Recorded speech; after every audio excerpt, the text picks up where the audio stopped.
Few people notice this detail. You stand at the edge of your own existence, looking out over the vast, shimmering dunes of a life you have built out of habit and necessity. And yet the gold you seek remains buried beneath the very floorboards of the house you were so desperate to escape. We are overlooking the most important thing, that the journey of Santiago is not a travelogue of the desert, but an anatomical mapping of the human psyche as it attempts to reconcile the ego with the self. Observe the boy as he rests with his sheep. He is the archetype of the uninitiated, the soul that feels the first faint tremors of a venture.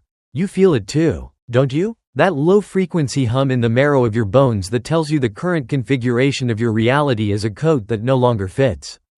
You have stitched your identity together with the threads of social expectation and the wool of the flock you tend, whether that flock is a career, a reputation, or a safe, predictable routine, and yet, in the silence of the night, the dream returns. It is the dream of the pyramid, the symbol of the integrated self, rising from the shifting sands of the unconscious. The sheep are more than animals, they represent the primal, instinctual side of the human condition that desires only food and water. The part of you that is content to follow a path as long as the path provides comfort. But you are not the sheep. You are the shepherd who has begun to resent the weight of the crook. Psychologically, this is the moment of the call. It is the moment when the individual begins to separate from the collective. The boy loves his sheep, but he realizes they do not understand the sunset. They do not seek the why, only the where of the next pasture. You see yourself in this reflection. You look at the people around you, the ones who have accepted the horizon as a wall rather than a gate. And a terrifying realization dawns upon you. If you do not follow the dream, you will eventually become nothing more than a guardian of the mundane. The entrance of Melchizedek, the king of Salem, is the manifestation of the wise old man archetype. He does not provide the treasure, he provides the permission to seek it. Why do you wait for a king to tell you that your life is your own? You sit in the plazas of your own life, waiting for a sign, a divine nudge, a justification for the risk you know you must take. The king speaks of the personal legend, a term that cuts through the noise of modern nihilism like a hot blade. It is the Jungian concept of individuation, the process of becoming who you truly are. Stripped of the masks and the pretenses, you are told that at a certain point in our lives, we lose control of what's happening to us, and our lives become controlled by fate. That is the world's greatest lie. You feel the weight of that lie every morning when you silence the inner voice that whispers of Egyptian gold in favor of the loud, clattering demands of the marketplace. The transaction is the first real test of the soul. Santiago must sell his sheep. You must sell your certainty. You must trade the good for the great, the known for the possible. This is the death of the old self. To embark on the quest for the alchemist is to commit a form of psychological suicide. You're killing the version of yourself that is safe so that the version of yourself that is sovereign can be born. Look at the boy as he stands on the shores of Africa. Stripped of his language, his money, and his security, he has been robbed. The shadow has appeared early. Most people turn back here. They see the robbery as a sign to stop, a validation of their fears. But you are being invited to see that the loss of your possessions is actually the removal of your distractions. The desert does not care about your resume. The desert does not care about your previous successes. It only asks, can you endure the silence of your own company? In the crystal shop, we witness the purgatory of the soul. The merchant is the ghost of the future you are trying to avoid. He has a dream, to visit Mecca, but he refuses to achieve it because he fears that once the dream is realized, he will have no reason to live. He prefers the fantasy of the treasure to the reality of the sun on his face. How many times have you polished the glassware of your own stagnation? You work the job, you save the money, you tell yourself, one day, while the dust of inertia settles over your heart. The crystal shop is the comfort zone that becomes a cage. It is beautiful, it is fragile, and it is stagnant. The boy brings life to the shop not by changing the crystal, but by changing the perspective. He puts the glasses on a pedestal, he serves tea in them. He understands that the soul of the world is nourished by the movement of energy, not the hoarding of objects. You are being provoked to ask, are you a merchant of dreams you never intend to fulfill? Or are you the boy who uses the shop as a bridge to the next horizon? The desert is the great unconscious. It is vast, unforgiving, and mirrors back to you exactly what you carry within. When you enter the desert of your own transformation, the landmarks disappear. There are no street signs in the process of becoming. You must learn to read the omens.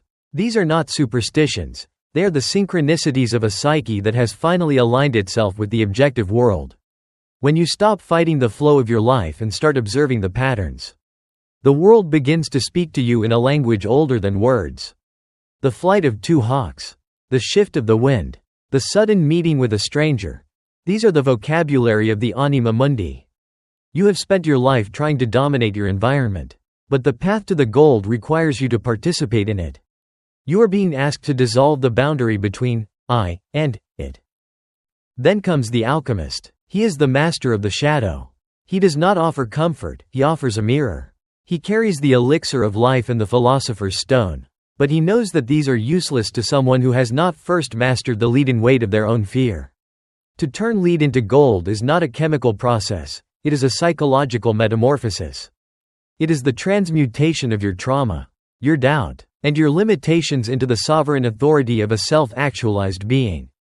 You look at the alchemist and you see a magician, but he looks at you and sees a dormant volcano.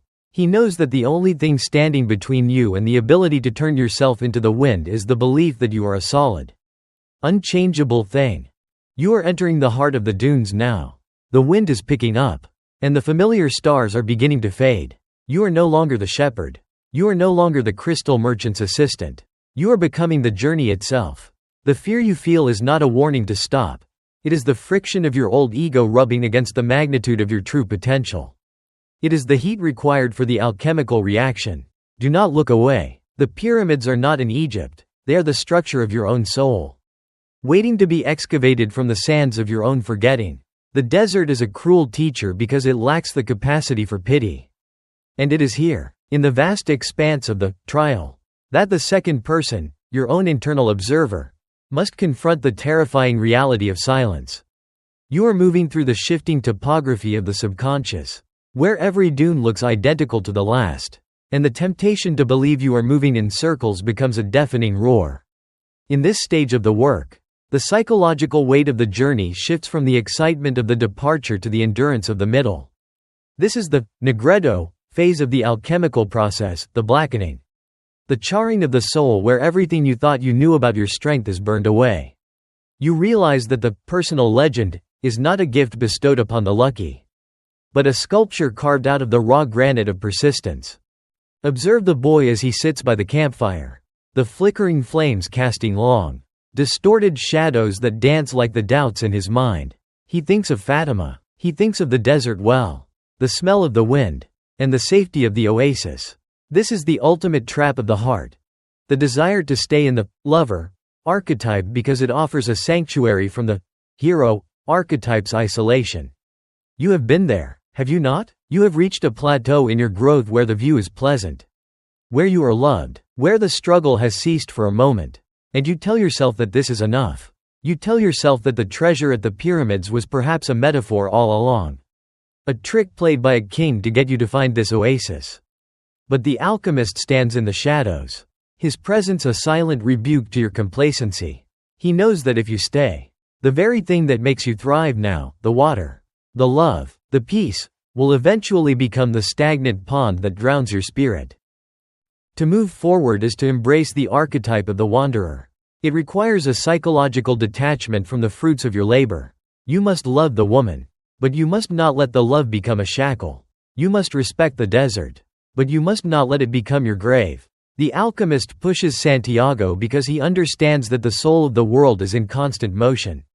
To stop is to die. Even if you are still breathing, you are being pushed now, by the invisible hands of your own potential, to leave the oasis of your current comforts.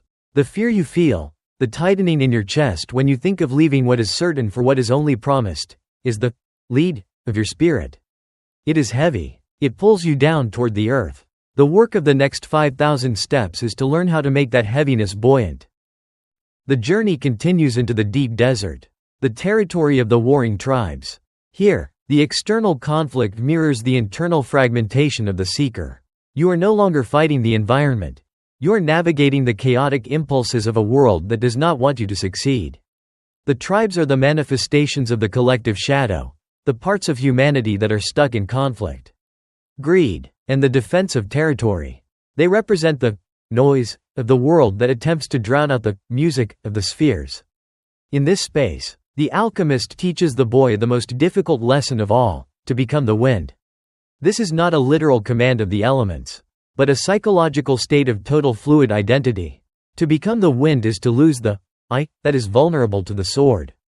If you are everything, nothing can hurt you. If you are nothing, you are everywhere. You must look at your own life and identify the tribes that threaten your peace. Are they the opinions of others? The economic pressures of a crumbling system? The ancestral traumas that dictate your reactions? To turn into the wind means to transcend these pressures by ceasing to offer them a solid surface to strike.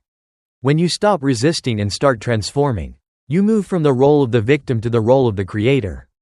The boy speaks to the sun, to the wind, and to the hand that wrote all. He realizes that the language of the world is not something he speaks, but something he is. This is the moment of unio mystica, the mystical union where the seeker and the sought become one. You are being invited to stop seeking the treasure and start realizing that you are the medium through which the treasure manifests. As the pyramids finally appear on the horizon, they do not bring an immediate sense of triumph, but a profound, crushing vulnerability. The physical goal is within sight, but the psychological ego is at its weakest point. This is the albedo, the whitening, where the soul is purified by the realization of its own insignificance in the face of the eternal. Santiago reaches the dunes of the pyramids and begins to dig. He digs with his bare hands, his fingernails bleeding, his heart pounding with the anticipation of the material gold. But the gold is not there. Instead, he is met by the shadow once more, the refugees of the war. The desperate, the broken, they beat him, they mock him, they tell him his dream was a fool's errand. This is the dark night of the soul. You will reach the place you thought was the end, and you will find it empty. You will give everything, and the world will seem to give you back only violence and mockery.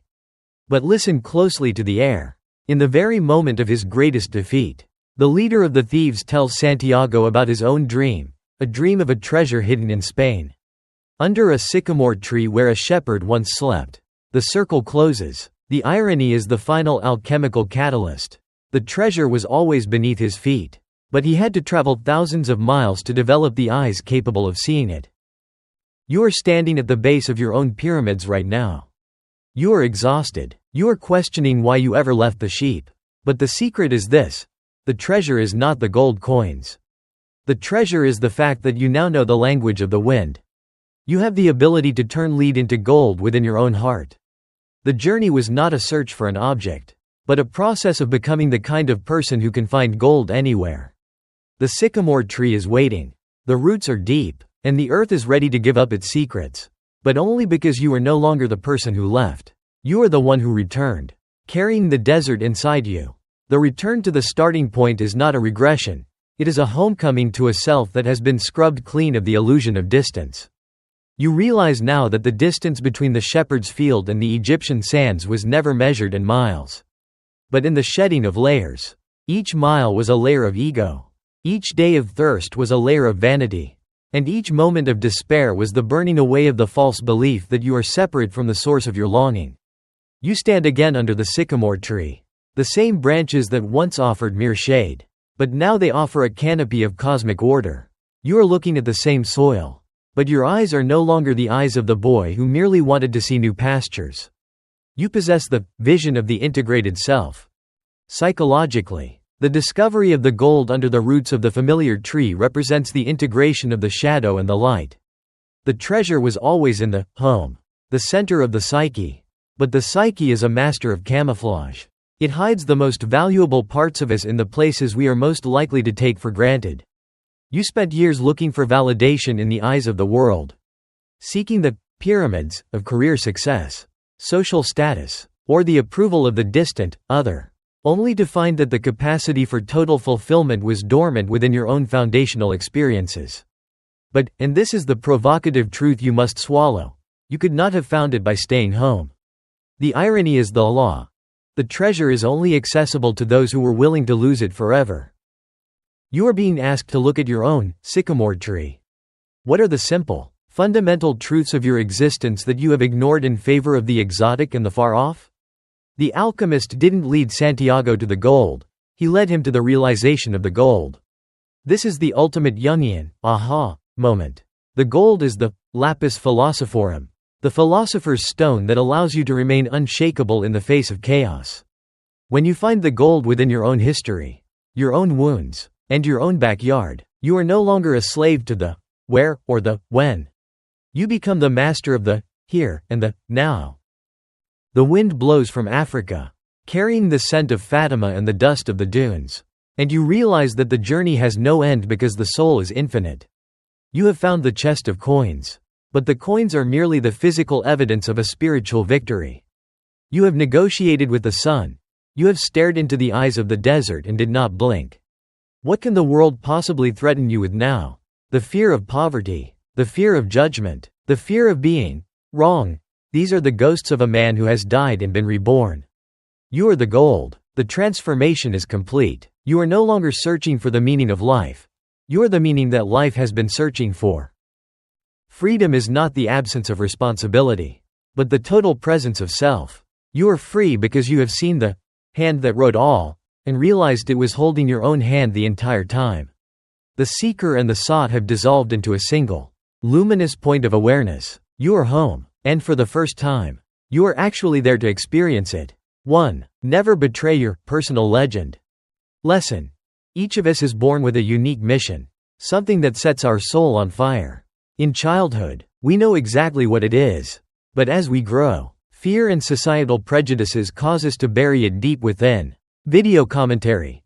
Don't live someone else's life. Don't work a job you hate just to buy things you don't need to impress people you don't like. The price of pursuing your dream may be high, but the price of a lifetime of regret is 1,000 times higher. 2. The fear of suffering is worse than the suffering itself. Lesson. Santiago's heart feared being hurt, so it advised him to turn back. However, the alchemist taught him that the anxiety felt before facing a challenge is always more terrifying than the challenge itself. Video commentary. Are you afraid to start a business for fear of bankruptcy? Are you afraid to confess your feelings for fear of rejection? Remember, fear is merely a phantom in your mind. When you truly take action, fear dissolves, leaving only focus and courage. Don't die of fear before the battle even begins. 3. The law of universal conspiracy, the early law of attraction. Lesson. When you want something, all the universe conspires in helping you to achieve it. This isn't superstition, it is the concentration of will. When you commit 100%, you begin to see opportunities, signs, everywhere that ordinary people miss. Video commentary. Send a signal to the universe about what you want. Don't just desire it superficially, crave it like a drowning person craves air. When you do, mentors will appear, and doors will open. 4. True love never hinders growth. Lesson. Santiago considered abandoning his treasure because of his love for Fatima. But Fatima pushed him to go. She understood that if he stayed, he might be happy at first, but would grow resentful later. Video commentary.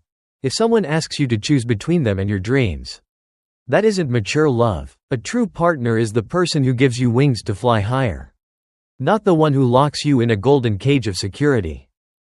5. The treasure lies right where you began, the paradox of the journey. Lesson. Santiago found the gold exactly where he started, Spain. But had he not traveled halfway across the world to Egypt, he would never have gained the experience, wisdom, and keen eyes necessary to see the treasure right beneath his feet. Video commentary. Stop complaining about being born at a low starting line. Don't think that happiness is in some far-off place. Happiness and opportunity are right here, right now. But to recognize their value, you must venture out and stumble. Go forth so that you may return. Become a better version of yourself to be worthy of the treasure in your own backyard.